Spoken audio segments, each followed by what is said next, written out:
Good evening, everyone. Good evening, Lynn. Hi, welcome to See and Learn 2024, the Amanhana restaurant. We want to start off by thanking Chris and Marvy for hosting our presentation tonight. For our viewers at home, you're missing out. If you could see the crowd, they're enjoying a nice, healthy snack.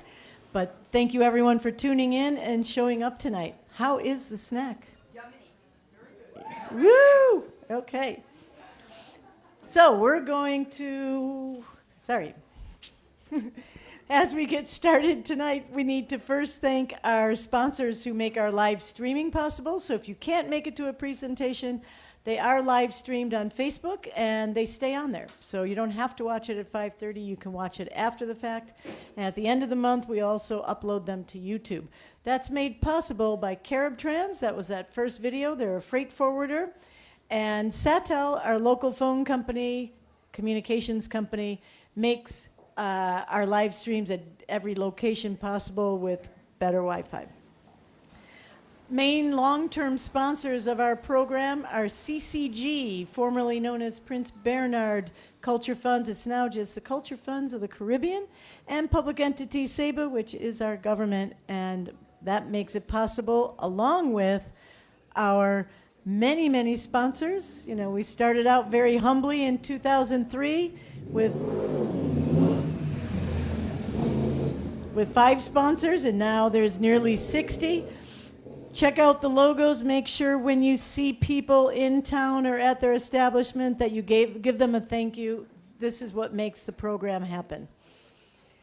Tonight's guest speaker is sponsored by El Momo Cottages. So the various accommodations on the island are also very important to us to make our program happen. If you're at home and not familiar, El Momo is a beautiful eco-alternative on Saba. For our live streaming guests at home, you missed the full talk about our raffle tickets, but if you buy a minimum of $50 and contact us, we can tell you how you can transfer funds to us.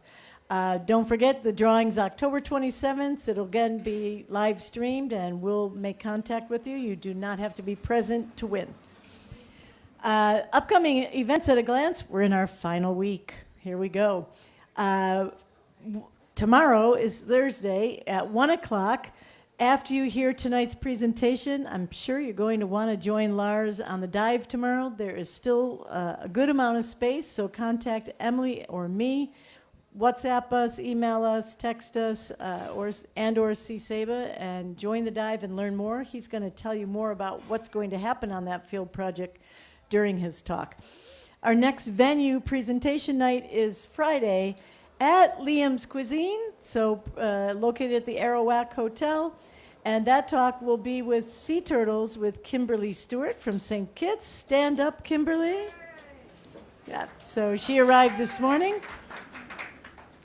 Also present in the crowd is our, they're not there, sorry. I thought our insect folks were here.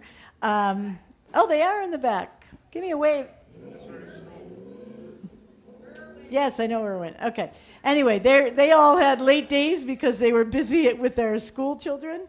But we also have Dr. Erwin in the crowd tonight, so give us a stand up. So he's our shark expert. He will be our final night speaker. And we did his field project dive today. Normally we do field projects after presentations, but when you're the final night speaker, we got to fit it in where we fit it in. So look for that on social media. We learned all kinds of things about sharks and had a very sharky dive. Anytime you participate in a field project, you get a complimentary, free of charge, very cool sun shirt. I mean, you're not cool on Saba if you're not wearing one of these this week. And they're made from recycled plastic bottles. They feel great, and you can feel good about wearing them. So, again, we have a special evening, little double hitter, not a full presentation, but a mini presentation. And this is Dr. Elwin Hilkema. For people who live on Saba, we know him, we know his face, we know his work, but it's always evolving. So he's here tonight to tell us what's new about his urchins and other things they're doing, I believe, with their collaborative partners. So how about a warm welcome for Elwyn?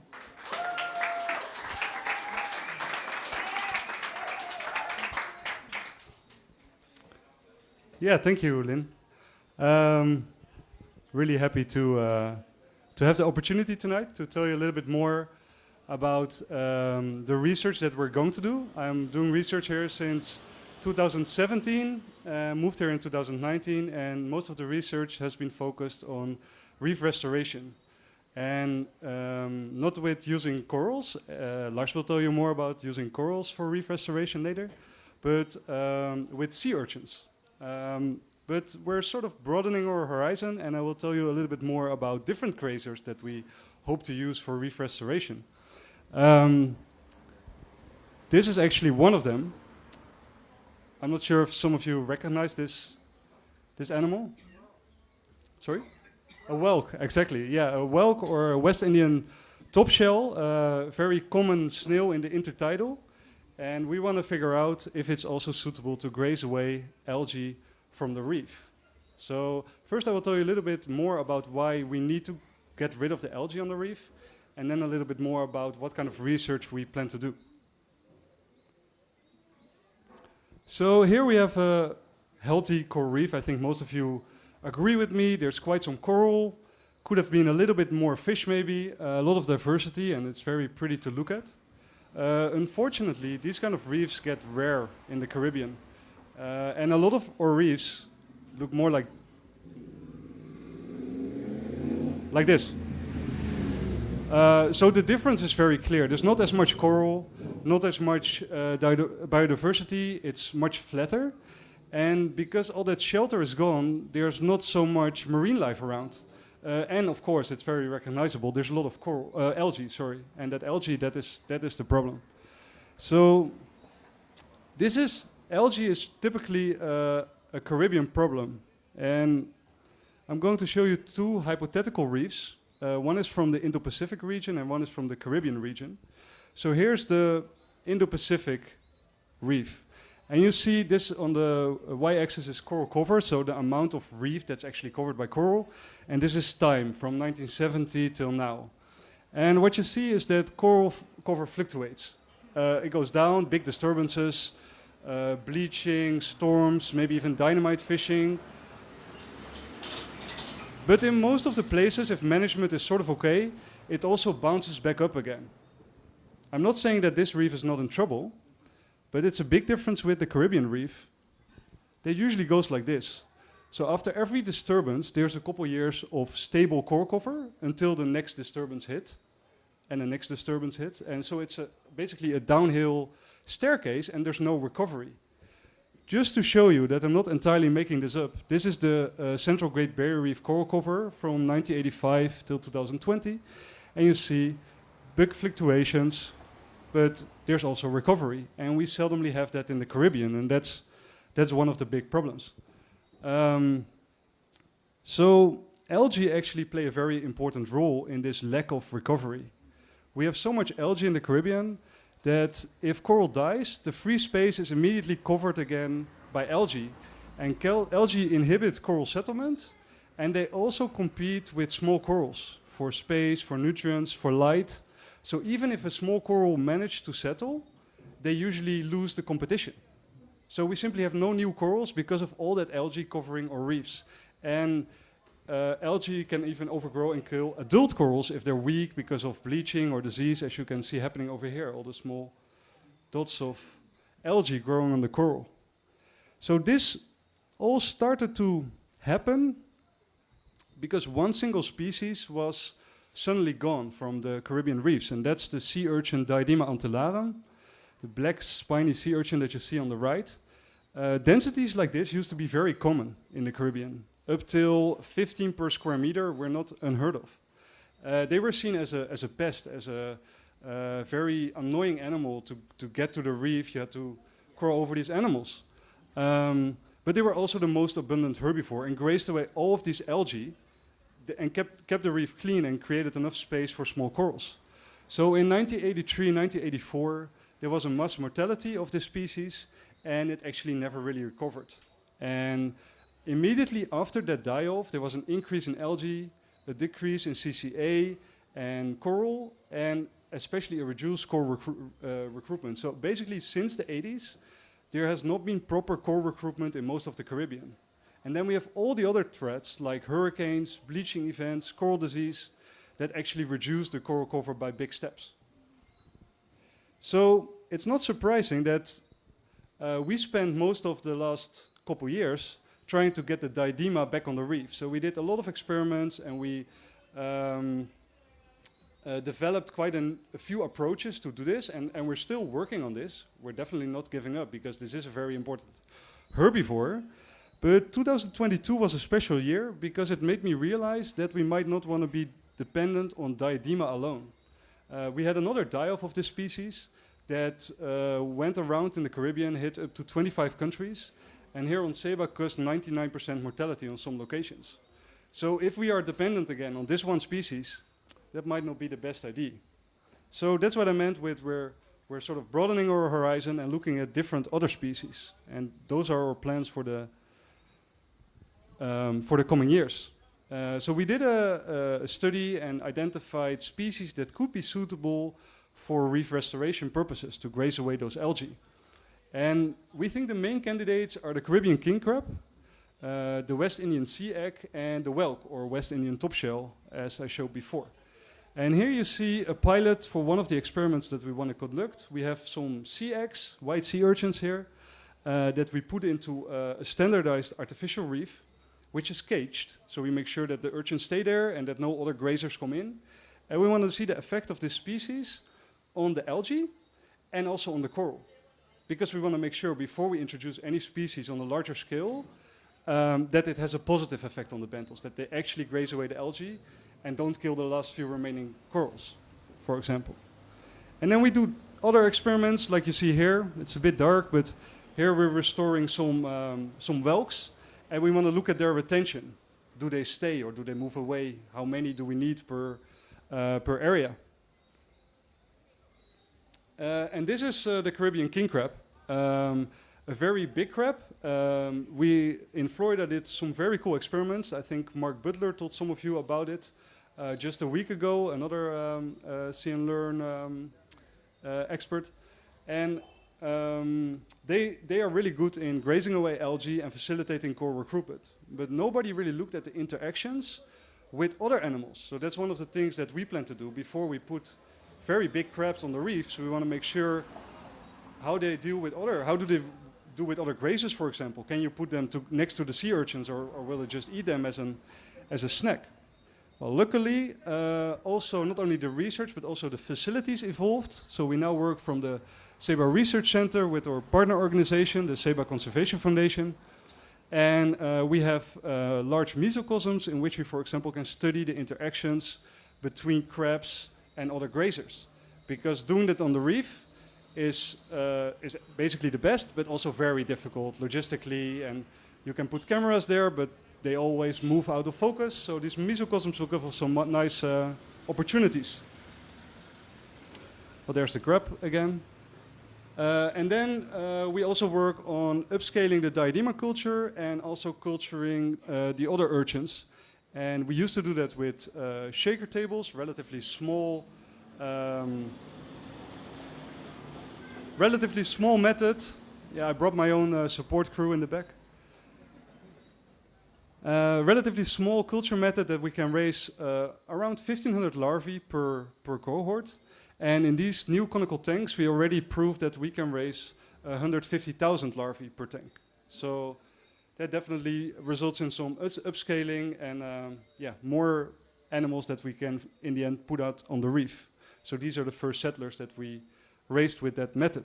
So you can still see the larval arms, but also the structures of the juvenile sea urchins as the tube feet and the test. So it's not only grazing work that is being done on Ceiba. We work closely together with the Ceiba Conservation Foundation, and we have a joint program in which we supply the grazers and they supply the coral. So they're working hard on establishing more coral nurseries, culturing the coral, outplanting them, and hopefully resulting in healthier reefs, especially if we can combine that with the grazers that keep away the algae. So I can talk much longer about this, but I'm going to make space for Lars. I'm sure he has a very interesting presentation. I want to thank all colleagues, students, volunteers, partners, everyone that helped me. It's definitely a team effort, and I put a lot of the logos here, but I probably forgot the couple. See and learn. Sorry. What causes the mass die-off of the urchins? So the question is, what caused the mass die-off of the urchins in 22? It's a very small animal, a ciliate, that is, we don't know if it's native to the Caribbean, but we do found out that it's in normal conditions pretty harmless. But something made it to bloom, made it very abundant. And then it became a small predator and started eating the diadema. Yeah. There's another question there? Yes. The 3 grazer candidates that you have, how are you testing those so they won't interfere with the ecosystem native? Yeah, so the question is, we identified 3 grazers, and how do we make sure that they do not have a negative effect on the ecosystem? So, right, that's, yeah. I showed you this cage in which we have standardized reef. Here it is. So here's a standardized artificial reef that is in a cage, so we can exclude other factors. And we put small corals in there, and we have the regular benthos, because that artificial reef has been in the water for 3 years already. So it's a very natural overgrown reef. And we have different densities of the grazers in there, and we want to know at what effect they start to have a positive effect, and potentially also at what density they start to get a negative effect, because that's also likely to happen. Yeah.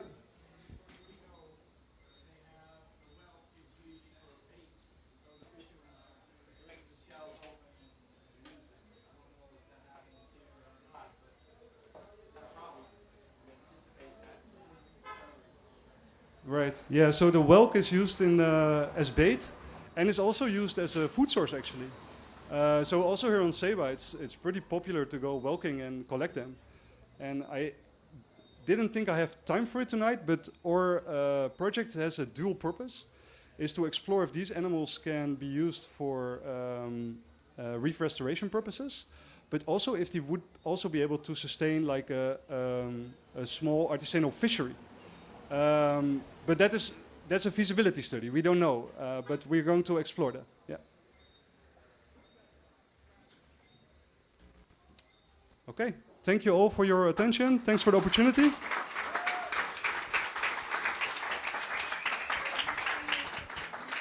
Should just go to the next slide. No, next slide.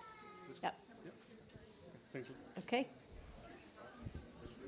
Thank you, Elwin, and also known as the urchin guy on Ceiba, and giving us hope after. Not only urchins anymore. Yeah, but it's not just Mr. Urchin guy anymore. Okay, so for tonight's main speaker,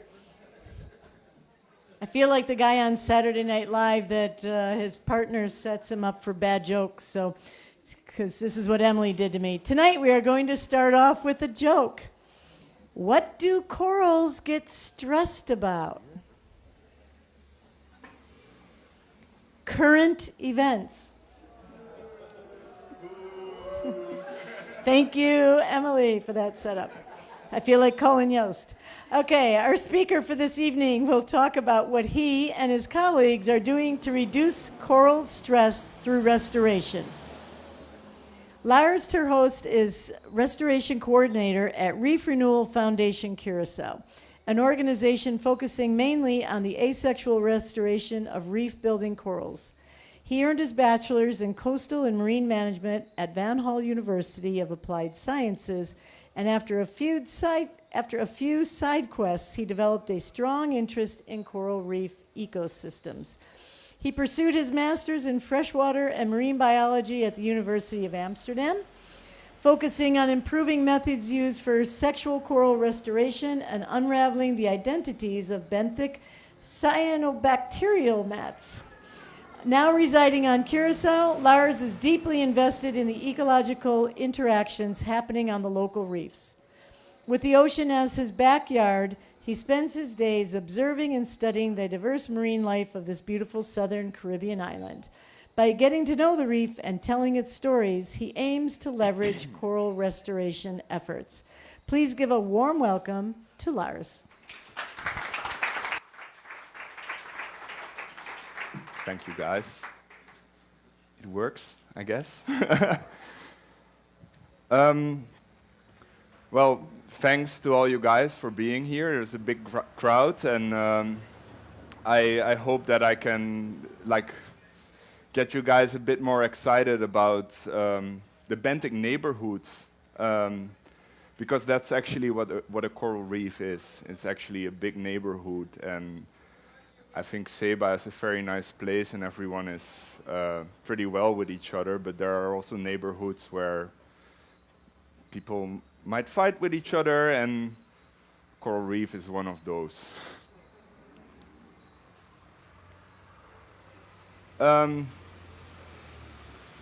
There we are. I first and foremost would really like to thank See and Learn Foundation for giving me the opportunity to actually come to the island and tell you guys something about the coral reefs. El Momo Cottages for my beautiful stay. Like, if you guys haven't been there yet, I would definitely try it out. And Amonana for organizing this tonight. And yeah, let's go. Alwyn already told you guys a little bit about the deterioration of the reefs. And there's, for the Caribbean, I'll just start focusing on the Caribbean. There's been a lot of factors actually driving this. And one of the earliest ones was the die-off of the acroporids due to white band disease. Both the staghorn and the elkhorn coral, Acropora cervicornis and palmata, were one of the three major reef builders in the Caribbean. And in the 1970s to 80s, their populations actually plummeted by 97%. If you hear the stories, at least around Curacao, the reefs are a bit deeper here. People that want to get out to the reef to actually dive, they had to take a machete and cut through the acroporas. So, yeah, that tells a story. And as Alwyn said, of course, the loss of grazers since the 80s, and in particular the Diadema antillarum. And as of recently, I forgot to put one of the major drivers in here, which is, of course, anthropogenic bleaching, heating, and the bleaching caused with that. And that's a worldwide problem, not only for the Caribbean. What is a problem for the Caribbean is also Skittles, SCTLD, however you want to call it, scleractinian stony coral tissue loss disease. I heard that in 2021 you guys already had an episode of that here. Unfortunately, last year on Curacao it also hit the place, and yeah, it's pretty saddening to actually see how the soft tissue evaporates from the skeleton. But I don't want to make this a whole negative story, because that's not what it's about for me tonight. I want to get people into the reef interactions that are happening, and about this benthic neighborhood system, and hopefully get you guys excited about that. So right now I'm working at Reef Renewal Curacao as restoration coordinator, and we're focusing mainly on coral restoration. Coral restoration has been getting bigger and... Can everyone see? No, maybe not. Coral restoration has been becoming bigger and bigger. Since the 2000s, we have been finding ways of how to propagate corals. And we mainly use the weedy species for that. So in the Caribbean, staghorn and elkhorn coral are weedy species. And what are weedy species, you might ask yourself? Well, that's species that grow with a high growth rate. And although the loss that we had already with the stag and elkhorn, most of the populations that we see now throughout the Caribbean are considered resistant against white band disease. So they can still be used in restoration efforts.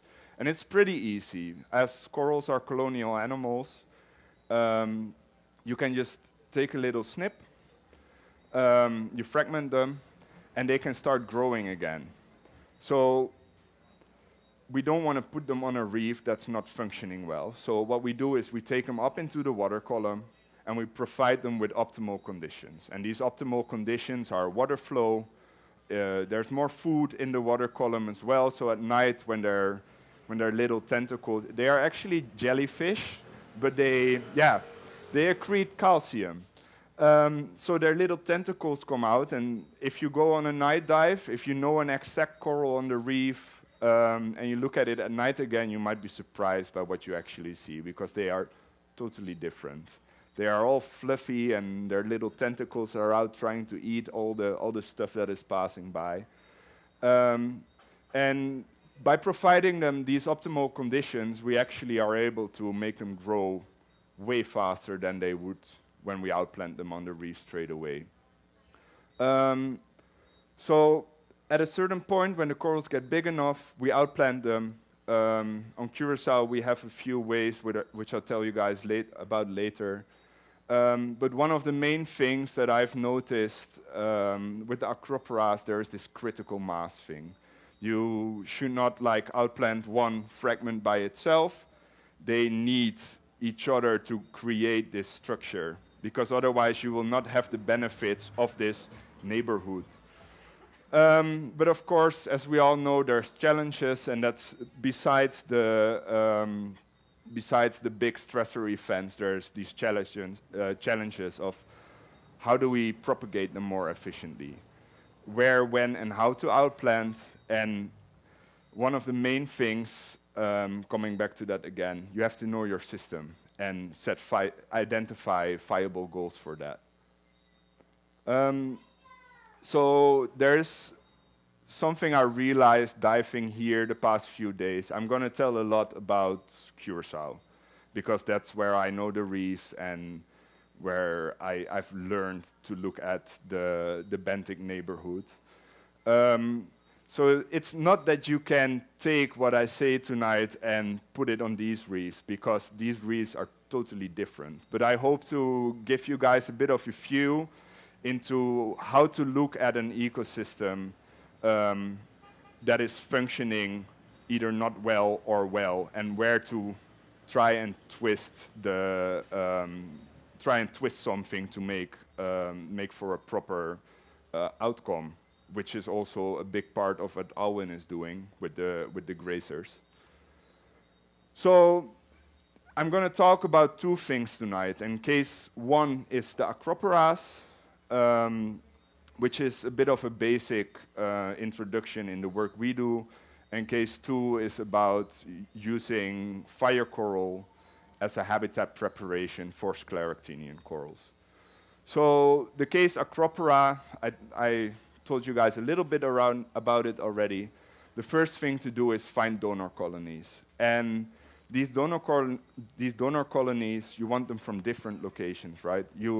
If you only take the donor colonies from this exact same part, if you do not do genetics on them, you do almost never know whether they are different genotypes, so different individuals.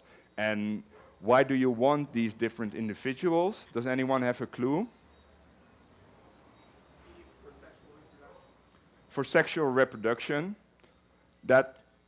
And number two as well, if there's a disease coming again, and you only have one individual that is snipped and cut and fragmented and spread around the island, all of them will go. So that's one of the main things. You want as much genetic diversity to make sure that the corals that you are using will thrive. And also different depths is an important thing. The lately there's more and more papers coming out which are actually describing cryptic species within coral species that you might with the bare eye not see, but if you check their skeleton and their genetics, they are totally different species, and they might even not sexually reproduce together. So it's important to get as much diversity in these nurseries. And one of the lucky things with the weedy species we use is the pruning figure. And for the people here that are propagating plants, for instance, some plants you have to cut down for them to give either flowers or fruits next year.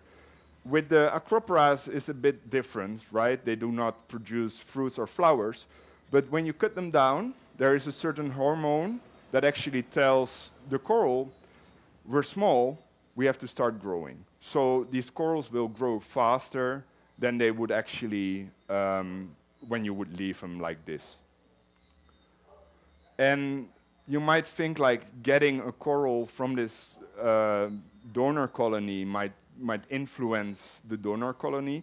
It will, maybe a little bit, but this also shows that within a month time, these corals are healed. Within even a week, you can already see the soft tissue crawling over the bare skeleton. And this is exactly the same coral. You can see here one polyp, and there the same polyp, but after a month. And you can already see, because with the acroporas, they have these apical polyps, what they call them. And these apical polyps, which are the white tips, are used for growth. So there's no zooxanthellae. Zooxanthellae are the algal symbionts of these corals, which produce the photosynthesis. But these apical polyps, they will shoot out in different branches again. So what you will see in the next picture, they were all cut here, and you can see they start growing out different branch tips with that. And what's the good thing about this is that the fact that they are colonial animals, this branch will grow, this branch will go, this branch will go. You actually double the growth by cutting them. And there's one thing we are trying to test right now, which is different rearing methods, because corals, yeah, they need some care still in the nurseries. We usually use the coral trees here in the back, which most of you diving will be familiar with. That's to lift them up into the water column. You have to clean the line, and you have to keep track of them. It takes up a lot of space. So right now, we are trying ferns, vertical rope nurseries. And what you actually do is you use the coiling force of the rope to attach the coral. So you do not need, we call them crimps, which are little aluminum plates with a line. You do not use anything else than just one rope. The thing is with Acropora cervicornis, the staghorn coral, they do not create a foot really well. With the elkhorn corals, we actually have vertical rope nurseries where they accrete all up to the other individuals on the line. So what does that mean for restoration? We don't have to clean anymore. You know, we don't have. I'm trying to be as lazy as possible, right? That's what we want. We only want to go out there, let the corals grow, and we want to cut them off and outplant them. And with the staghorn coral, it's not there yet as with the palmata, but we're still on this experiment, and it works still. Maybe not as good, but it's definitely worth considering. And then you might ask yourself, what does one do when these corals are ready for outplanting, right? Because that's where we want to go to in the end. We can grow them in the trees forever, but we stop having space. We also want them out on the reef. And this is one of the main things where I actually think there's a difference with here. We, at our outplant sites, have a lot of soft substratum. So a lot of coral sand, or maybe sometimes even artificial sand that's not from the area, artificial beaches, their sand outflow. So what we use is 4 rebar rods, which we put in the ground, a square meter, and we zip tie bamboo to that. And to these bamboo parts, we zip tie the corals. And within 2 weeks, the corals start growing over these zip ties already. And because they are the same genotype, so colonial animals again, they are the same individual, they're just apart from each other. They start recognizing each other. So as soon as they touch again, they are like, hey, wait a minute, we are the same. And they start growing, they merge into each other, and with that you actually create a bigger coral in a short amount of time. After a year, about 2 years, this bamboo starts disintegrating, the corals grow more heavy, and the structure falls to the bottom, where the bottom sides will unfortunately die off because they get stuck into the bottom. However, acroporas grow upward. And with the dead parts, they actually lodge themselves into the sediment. And with that, there is some more stability. Luckily, again, as well, Curaçao does not have the amount of hurricanes and tropical storms that pass over here. So they are pretty stable in the ground. They start growing. You see it in the back already. They have a year, 2 more years on these tables, also lifted from the bottom. So that also is still like mid-water column. And then after a few years, quality. After a few years, you get these dense beds of Cervicornis, which are, you see all the points going up, right? And they will branch out from there again. And one might topple over. And we actually have a few outplants right now that are down the slope. And that's just big wave events where these colonies get ripped off and get down the slope. And this is actually one cool genotype. This is genotype 9. And it's in every part of the tree, it actually makes a little loop. So there is like some defect. We haven't been able to, like, that's the fun part about it as well. We haven't been able to keep it growing like in a circle, but when you get to outplants and you see this loop in there, you already know that it's this genotype. Then there is the outplanting of the palmata, the elkhorn coral, which is they are both acroporas. However, this species is growing in more shallower waters. So this is the main species that the people back in the days would be talking about, saying like we had to hack the paths through, because these sometimes with low tide are even emerged. So what we use is a 1-to-1 cement mortar. We mix that properly, and on calm days we go out, because when it's choppy it's sometimes difficult. The cement's still wet, and we lodge them in there with 5 individuals in almost a square meter of the same genotype, because what I just told with the staghorn coral, if they find each other again, they start growing into each other. And there is something to say about the right depth. If you put them too shallow, the next wave that comes after a calm day might rip them off. And too deep, they don't fare too well. Here, it, again, is a different story. So what you get is, this is the 1-year-old outplants. Unfortunately, last year it was hot again. We lost 3 of the initial outplants. But you can see already that there's 2 outplants faring really well. And within a year or so, they will start meeting each other and grow into each other. And there's also still colonies that are all alive. So this is a year after outplanting. It's sometimes you forget with these species how much coral you actually gain on a reef by outplanting them. And we are also optimizing our monitoring methods. Like we can go out there and halfly measure what's going on. But that doesn't tell us a whole lot, because we want to know how much of these corals are accreting, how much three-dimensional structure are we getting more. And by doing the photogrammetry plots, we can actually tell what is happening. There's suddenly a lot of flies. And this same patch, what I showed here just now, doesn't matter, is actually this part with the drone footage. We actually were able to capture all the different outplants. You have to see it as this. Most of the places here were actually white since 2015. That was all sand, bare sand. This is Mambo Beach for the people that have been to Curacao.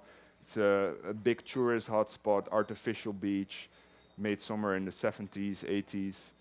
And there's a lot of sand outflow. So all the coral heads that were living here, the few, they were doing well, but it was not too much coral. But by outplanting all these staghorn corals over there, we actually managed to attract a lot of parrotfish to the reef, which will also influence the other reefs around there. Because there is something with striped parrotfish, and they sleep in the Acropora colonies.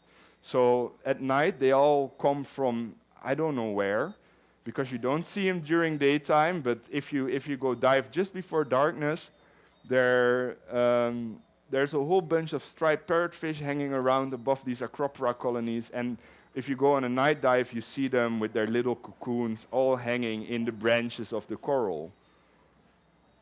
But then, what is our actual goal? And this is, for me personally, a bit of the cherry on top of the cake. Does anyone know what's happening right here? Spawning, yeah. So, coral spawning. These corals, next to the asexual reproduction that we do, also reproduce sexually. The Acroporas in this case are hermaphrodites, so they release little packages, gamete bundles we call them, with both eggs and sperm in there. And they release them to the surface. There's a lot of lipids in these bundles and also in the eggs, so they all end up on the surface. With the rocking of the water, they break up, and yeah, there's something we have in the southern Caribbean by a lot of efforts from Carmabi and a lot of volunteers and other people. We actually kind of have narrowed down when these corals spawn. So this is one of the amazing things about that. You can just jump into the water at the given days, and staghorn coral is one of the difficult ones because they don't really care about what this list says. They can go whenever they want. But for most corals, it's actually true. You can jump into the water by the exact same times, and if you look at enough colonies, you will actually see them spawning. And last year was one of the events at our own nursery that I, for the first time, was allowed to witness. You know, like a big coral orgy going on. Like you have to give in some time before you watch it. So it was 9 days after 9 days of straight up diving, and then then this happened. And if you see this for the first time, especially with these species, it's like an upside down snowstorm. There were gamete bundles everywhere. The whole water, like if you hear the actual footage on this, you hear everyone screaming. It's like, "Wah!" So, like the gamete bundles are everywhere, and because we have these different genotypes, they all go up at the same time. They will intermingle, and hopefully for the downstream reefs, we are able to supply them with larval recruits. Because these take a little while. They have to go through the whole you have to go through the whole cycle of from fertilized egg to larvae, because corals, they also have a larval stage. With this larval stage, they are actually allowed to swim still, and that's one of the things that most corals, there's a few that can flip over, but most corals are stuck. If you are in a bad spot, you're like, yeah, well, bye. So these little coral planulae, they can swim around and they can find their forever home. And how do they do that? They can actually have all the senses we also have, but then in a little different manner. They can see, they can feel, they can hear, they can smell. And one of the main things, of course, is these molecules in the water column. Like in the air, it doesn't travel that far, but when you're in the water, all the molecules from the reef travel distances. And these little coral larvae will smell that, or hear that, or maybe see it even, and they will settle down in a spot that they deem proper. So this year we actually had the pleasure to team up with Seacor. They borrowed us some nets, and we collected these gametes, which we mixed, assuring already that fertilization started, and after that we released the fertilized eggs back into the water column. But what are the next steps for us in coral restoration? One of the main things, what we talked about earlier already, is increasing the diversity. In this time, it's not the genotypic diversity, but the species diversity, because all these species have different growth forms. The branching corals, the acroporas, they provide a certain habitat to certain species, but the boulder corals, the brain corals, they also provide different habitats to different species. Problem with these ones is that they grow way slower than the acroporas, so it's more of a long-term. Growing corals is a long-term investment always, but this one takes it a bit longer. And right now, our first batch is actually ready to go out. And you see how they have grown over the plug. They are ready to go out, and it's the same manner as with the acroporas. We will outplant them with like 5 pieces together. They will find each other, and they will grow bigger, quicker. We have been lucky enough to get a grant with Seacology.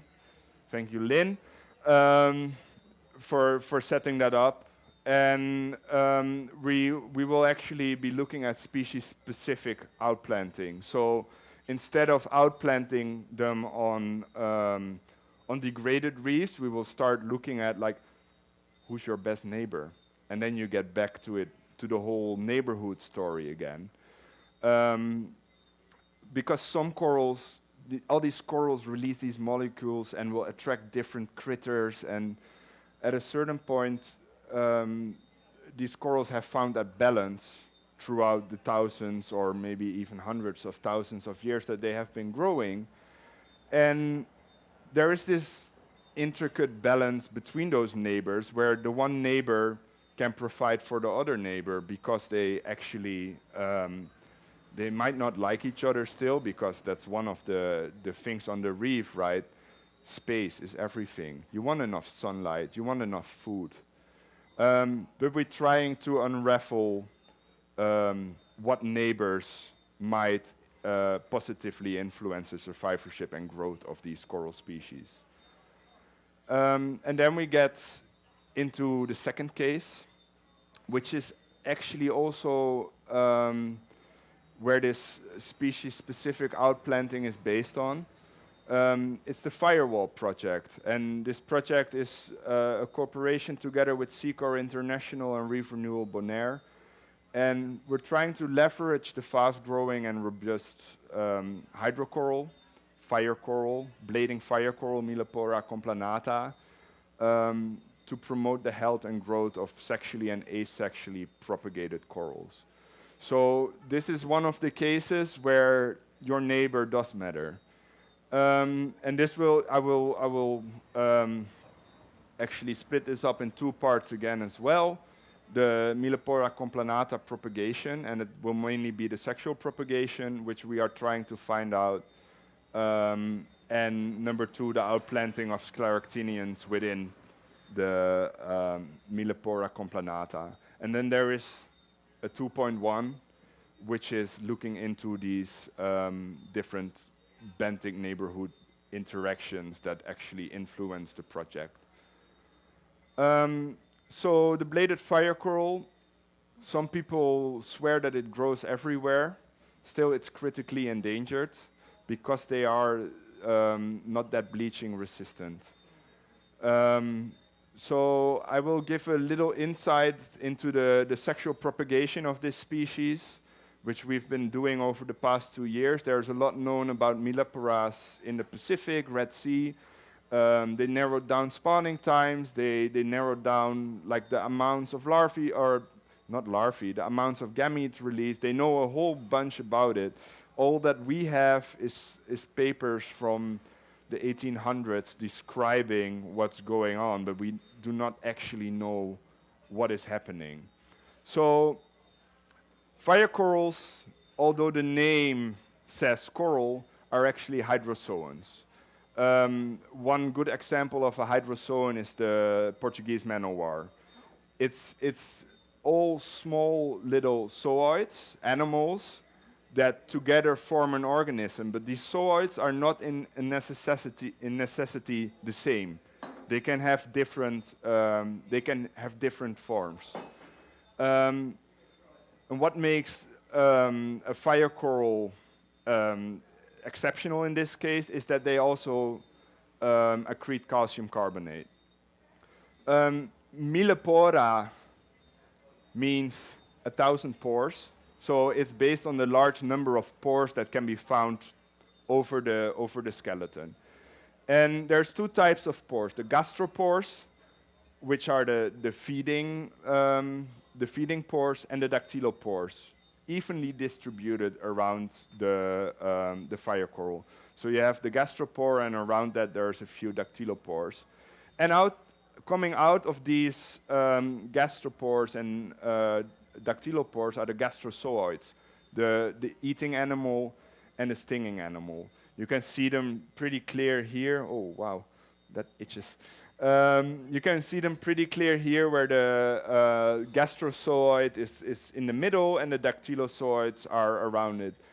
The dactylozooids are actually the ones that will hurt you. They have the stinging cells in them, and they will shoot that at you when you touch them. So it's always a good one to tell people, do not touch the corals because it hurts.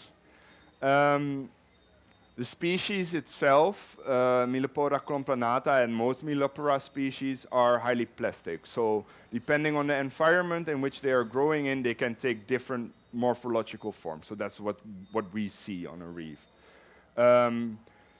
You have these Millepora complanata, which are all growing relatively slowly, and these blades are perpendicular to the water flow or the currents. And when you place them deeper, they suddenly start growing like the other species. They are more spiky and more branching. So it's in that sense, it's rather difficult to distinguish the species from each other. And now, without a picture, or without an actual drawing, this is a picture of it. You can see the gastrozooids surrounded by the dactylozooids, and you can see the little Christmas tree kind of structure, and that's the nematocysts that are all rolled up in there, and when something touches it, it triggers it, and poof, and the poison is released. But yeah, once the time of the year comes, where they can finally meet each other in the water column again, they get goosebumps, right? They are all getting a little bit excited. A third type of pore occurs, which we call the ampullae. These are unevenly distributed across the colony. You can see that. This is an exceptional picture actually, because this was one of the major events where they, yeah, you can see them all popping up from everywhere. There's no more room for the feeding and the stinging. Like, all they think about is sex. But what makes them different from scleractinians? Because we just talked about it, right? They are hydrozoans and not scleractinian corals. One thing of the hydrozoans is that they strongly resemble jellyfish as well.